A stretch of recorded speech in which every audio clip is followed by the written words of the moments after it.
Welcome to Facts TV News, where everything is true. Police-government overtime dispute to go to trial in April. The trial in the Supreme Court for the battle between the Jamaica Police Federation and the government over unpaid overtime sums to police personnel has been set for April 4 and 5 next year. Another pre-trial court hearing date was also scheduled for March 10 next year. Both dates were scheduled during a pre-trial hearing at which orders were made from the parties to file further court documents and for disclosure to be made.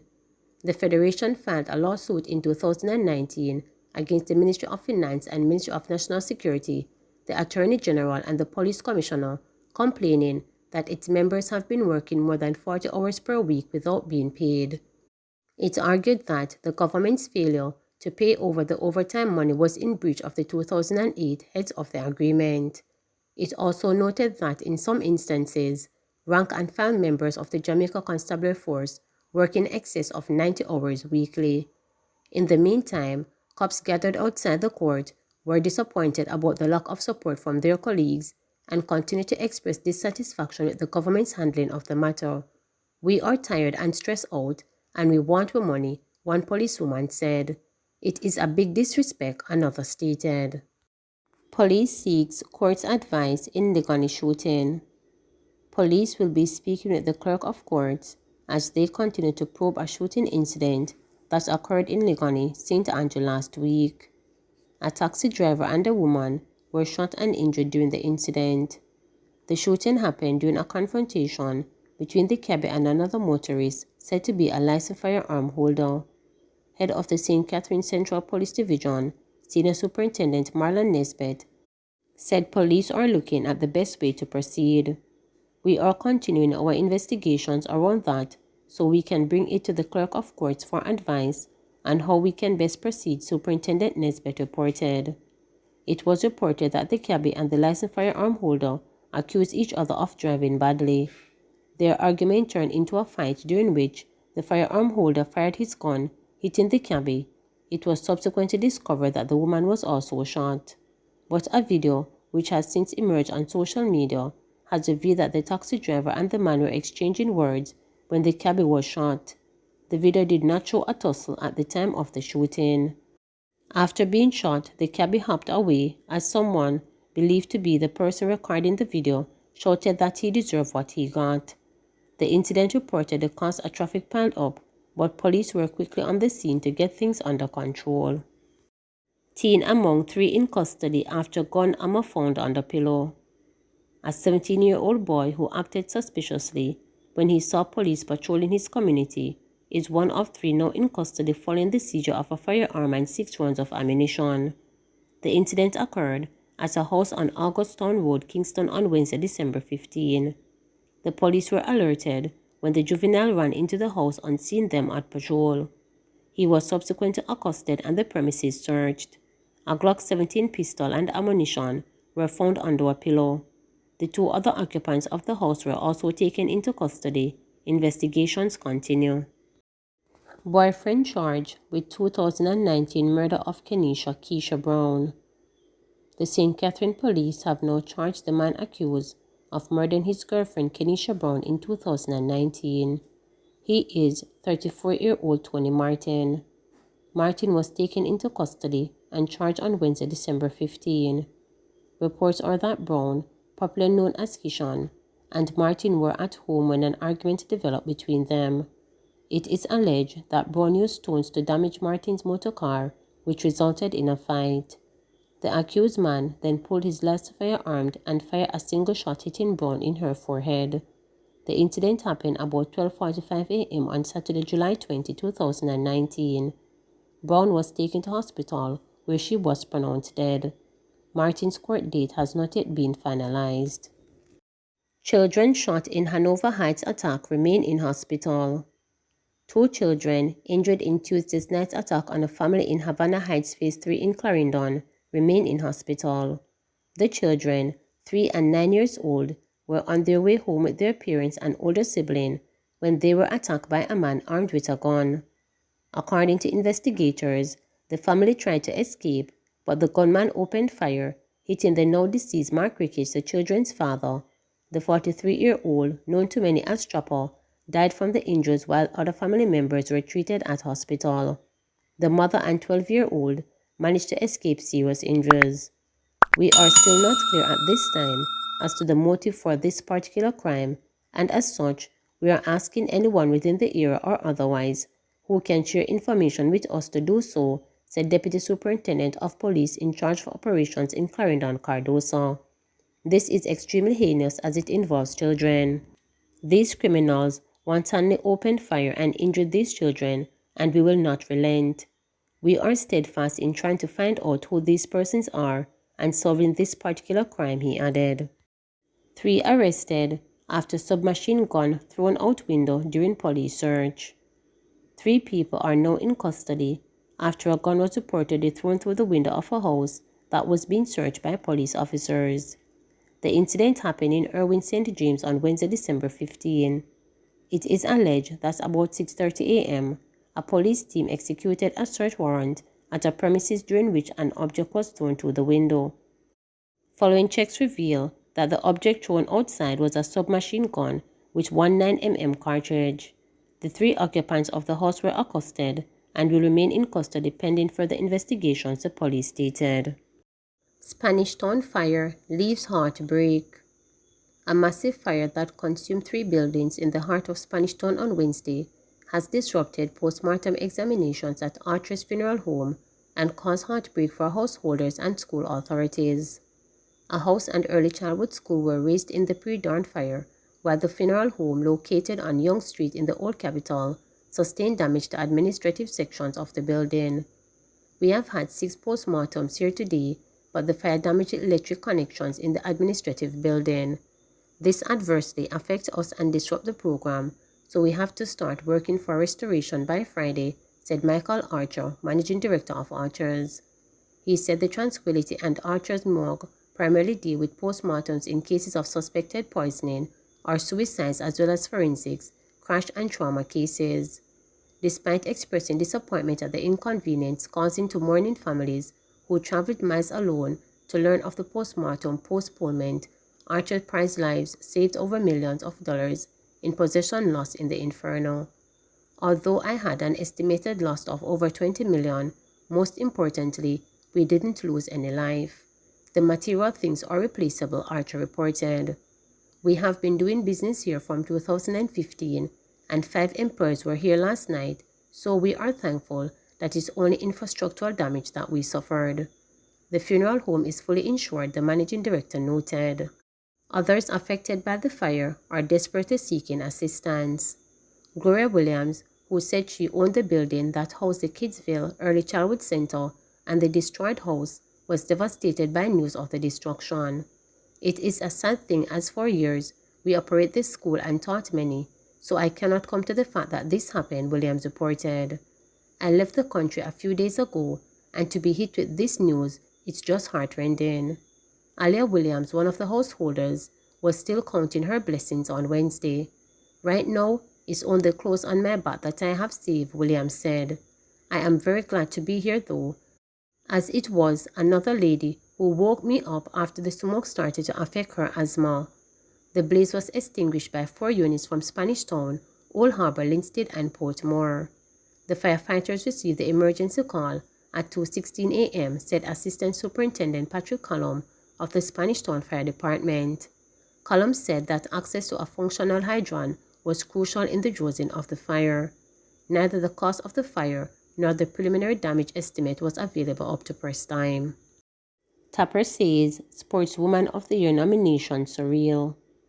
The year 2021 has been a year like no other for sprint hurdler Megan Tapper. The diminutive athlete made record when she became the first Caribbean female to win a medal in a sprint hurdles final at the Olympics Games last summer. Tapper went into the finals at the National Championships in June as a rank outsider and stunned the National Stadium when she won the final running out of lane 8.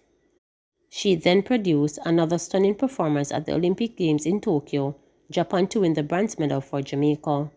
And as the year continues to give back to the determined athlete, Tapper has been nominated for 2 awards at the National Sports Award to be held next month. For Topper, being nominated has been a surreal experience.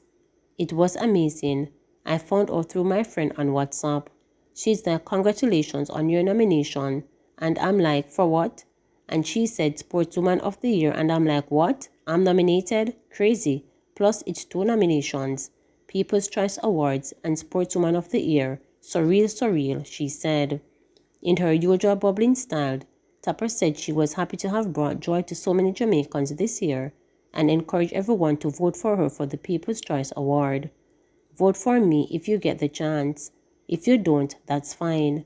Vote for the person that you think should win. I'm just really happy and excited that I had the opportunity to represent Jamaica the way I did, and to make you guys happy and excited and proud to be Jamaican, she concluded. Topper was also recently announced as the female 2022 patron for the Sagicor Sigma Corporate Run. I am absolutely honored. It is a huge venture. It's a huge thing, and I'm really happy that I was chosen to be the 2022 patron for the Sigma Corporate Run, she said at the ceremony where she was officially revealed as the patron last week.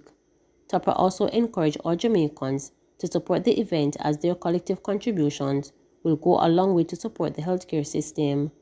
The KPH does at least 9,000 surgeries a year and caters to over 20,000 people, so they need all the support we can give as Jamaicans. We need it. It will only help us in return.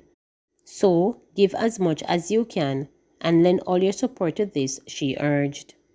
KSAMC urges adherents to COVID-19 protocols during Christmas.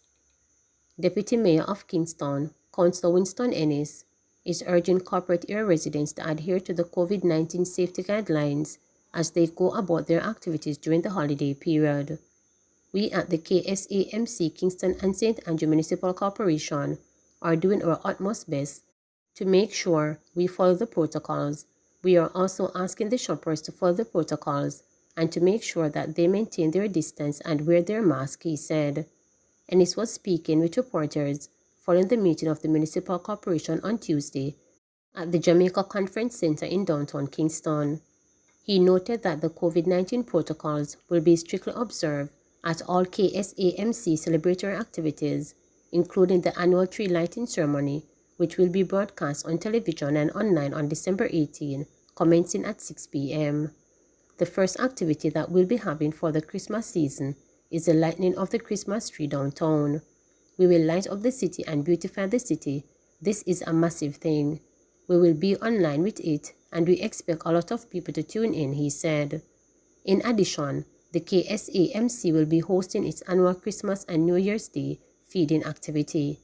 We will feed all the indigent on Christmas Day morning and evening, and we will also feed them on New Year's Day, he said, noting the initiative is an important item on the KSAMC's calendar of events. The actual feeding program is organized by the Poor Relief Department. Mitchell demitting office as NHF chair. There is uncertainty as to who will succeed businessman and attorney at law Howard Mitchell as chairman of the National Health Fund NHF when he demits office. In confirming his break with the organization after 1 year, Mitchell said his personal and professional businesses suffered during this time at the NHF, a situation he would be seeking to remedy. Yes, that is correct. I am leaving office because last year I gave a commitment for 1 year and the year is up. I have a lot of obligations, personal obligations, and I can't ignore them anymore. So I have to pay attention to them. That's basically it, Mitchell noted. The businessman said he wrote to the Minister of Health and Wellness, Dr. Christopher Tufton, at the beginning of his tenure declaring that the engagement would be for 1 year only. On the question of his successor, Mitchell directed reporters to Tufton, but indicated that it was his understanding that as deputy chairman of the NHF, Shane Dolan, who is also chief executive officer of the Firearms Licensing Authority, would take his place.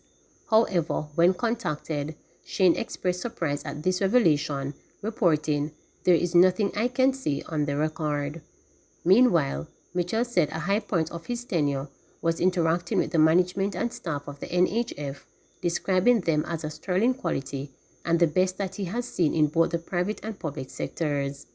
Another high point was managing to scrap through and get Jamaica vaccines because for a while there it was tough, and go by the grace of God, we were fortunate and it was a teamwork and the help of many people while we have vaccine. The low point for Mitchell was what he called the systemic incompetency of the public sector in general, categorized by territorialism and the lack of teamwork generally in the Ministry of Health and Wellness. Just the difficulty of getting through the bureaucracy, that would be my law, he explained. House approves 60-day extension for ZOZOs. The House of Representatives has approved a 60-day extension for the Zones of Special Operations ZOZO. The areas are Denham Town, West Kingston, Norwood and Mount Salem St. James, and Greenwich Town and August Town in St. Andrew. The House of Representatives on December 14 approved resolutions for the extensions, which were moved by Deputy Prime Minister and Minister of National Security Dr. Horace Chang. In his remarks, Chang said the Zones of Special Operations constitute the most comprehensive, inclusive and impactful development program in Jamaica's history. He noted that through the Zone of Special Operation, the government is ensuring that community transformation takes place on a secure foundation. I need to remind the public and the House members that because of the nature of the Zones of Special Operations, it requires a particular budget. The Zones of Special Operations is a special piece of legislation designed to provide safety in the community as we develop the community, Chang noted. The zones have transitioned into different phases of the Clear Hold Build strategy. Mount Salem and Denham Town continue in the build phase, August Town and Greenwich Town are in the hold phase, and Norwood remains in the clear phase of this strategy. The imposition of the Norwood ZOZO has literally locked down the criminal activity in the area around it, and that is the intention of these activities. Still at the level of the clear, but they would move into the next phase very soon, Chang said. He noted that the community of Mount Salem is getting to a point where we can be moving onto normal policing and security measures there.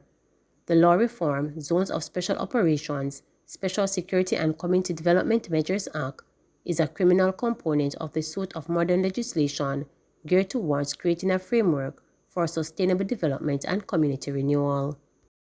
500 new sweepers, 300 private trucks to assist with public cleaning drive. The National Solid Waste Management Authority, NSWMA, has employed an additional 500 sweepers and has also engaged 300 private dumpers and garbage trucks to assist in the nation's public cleaning drive.